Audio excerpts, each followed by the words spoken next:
ஓயே புதிய பிறவி ஏனோ கண்ணி தேரிச்சோன்னா தப்பின கூறுவி அற்புத முருதி எக்கட்டு எல்லாம் அவர் தொட்டது முருவி அஞ்ச புரண்டு மீன் காலியா கிடந்த கூடைகள் நிரம்பி பஞ்சத்தில் தருவி பானையில எண்ணெயும் மாவும் எப்போதுமே காயங்கள் கொண்டு நான் தெருவில் கிடந்தேன் நல்ல சாமாரியன் வந்துட்டாரே நாளெல்லாம் பூகமம் சேதங்கள் நடக்க பயப்படே நீங்க என்னோடு இருக்கவே தொலை தூரமா போறோம் தனியா இல்ல யாரும் டாக்டே இல்ல ஆபத்தில் கூப்பிட்டா உடனே வந்திடுவா तू आया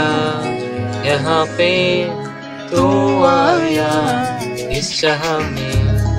तू आया बचाने तू आया गले लगाने